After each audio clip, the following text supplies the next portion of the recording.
Di sebuah dunia yang jauh, di mana hutan-hutan lebat dihuni oleh makhluk-makhluk buas yang memiliki kecerdasan layaknya manusia, dua kerajaan besar tumbuh di antara pepohonan kuno dan lembah-lembah yang dalam. Kerajaan Serigala dipimpin oleh Raja Fei, dan Kerajaan Beruang dipimpin oleh Kaisar Ursus.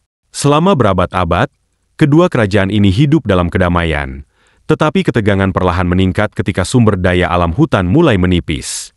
Hutan gelap yang terletak di perbatasan dua kerajaan adalah sumber air, makanan, dan kayu yang berlimpah. Namun, kedua kerajaan ini mengklaim hak atas hutan tersebut. Ketika musim dingin yang keras datang dan sumber daya semakin menipis, tidak ada yang bisa menghentikan konflik yang memanas antara pasukan Serigala dan pasukan Beruang.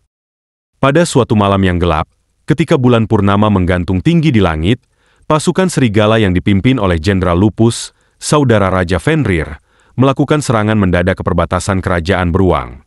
Mereka percaya bahwa Beruang telah melanggar kesepakatan perbatasan dan mencuri hasil panen dari hutan. Saudara-saudaraku, malam ini kita akan menunjukkan bahwa hutan gelap adalah milik kita.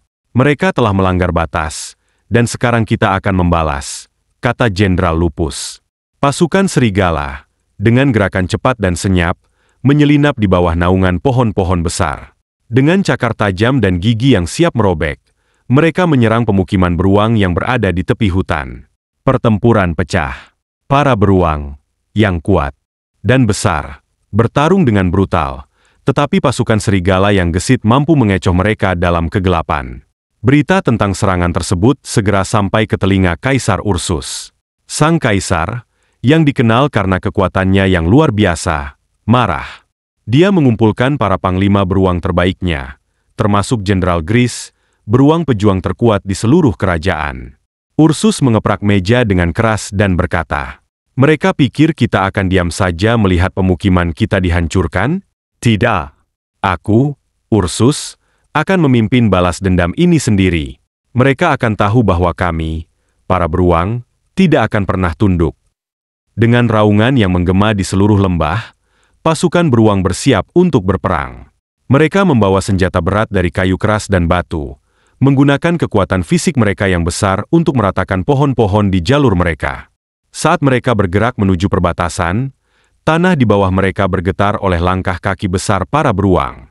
Di hutan gelap, pertempuran besar tak terelakkan. Kedua pasukan bertemu di tengah-tengah hutan yang rimbun, di mana bayangan pohon-pohon tua mengaburkan pandangan dan suara gemuruh pertempuran menyatu dengan bisikan angin. Jenderal Gris berteriak kepada pasukan beruangnya. Tidak ada belas kasihan. Hantam mereka sampai mereka tidak bisa berdiri lagi. Serangan pertama datang dari pihak beruang.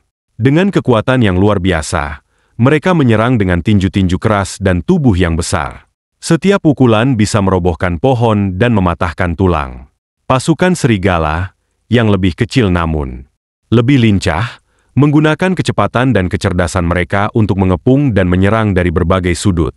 Serangan-serangan kilat Serigala yang cepat melukai banyak pasukan beruang, tetapi beruang-beruang bertarung dengan tekad yang tak tergoyahkan. Pertempuran berlangsung selama berhari-hari, dengan kedua pihak mengalami kerugian besar. Di tengah kekacauan, Lupus dan Gris bertarung satu lawan satu. Gris, dengan kekuatan besar, menghantam tanah dan membuat Lupus hampir terpojok.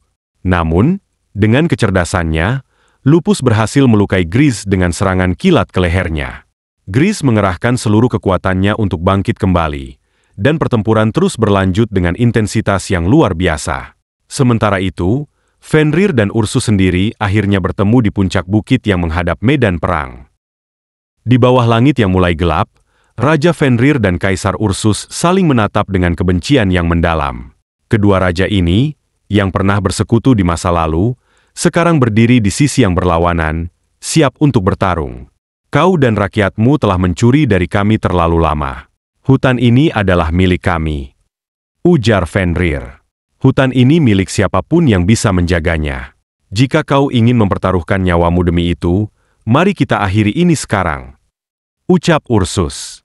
Tanpa banyak kata lagi, mereka bertarung dengan sengit. Cakar beradu dengan cakar, kekuatan melawan kelincahan. Pertarungan antara Fenrir dan Ursus menjadi titik balik pertempuran. Kedua pemimpin menunjukkan kemampuan luar biasa mereka. Tetapi pada akhirnya, kekuatan Ursus mulai mengalahkan kecepatan Fenrir. Saat Ursus hendak memberikan pukulan terakhir, sesuatu yang tidak terduga terjadi. Tiba-tiba, dari dalam hutan gelap, terdengar raungan mengerikan. Suara yang begitu dalam dan menakutkan hingga membuat kedua pasukan berhenti bertarung sejenak. Dari balik pepohonan, muncul makhluk raksasa. Sang penjaga hutan, seekor makhluk kuno yang menjaga keseimbangan alam. Ia tidak pernah muncul kecuali jika hutan benar-benar dalam bahaya. Cukup, kalian berdua telah menghancurkan terlalu banyak. Hutan ini bukan milik siapapun dari kalian.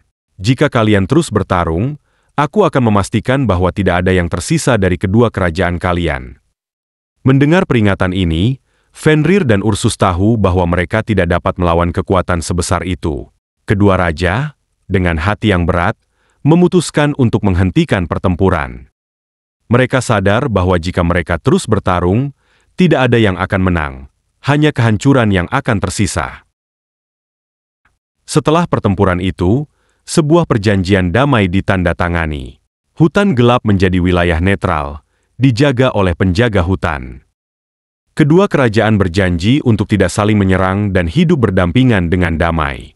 Meski luka pertempuran masih terasa, baik serigala maupun beruang belajar bahwa kehancuran tak akan membawa apa-apa selain penderitaan. Keduanya mulai bekerja sama untuk menjaga keseimbangan hutan, dan legenda tentang pertempuran besar mereka terus diceritakan dari generasi ke generasi, sebagai pengingat bahwa alam tidak bisa dimiliki oleh satu pihak saja.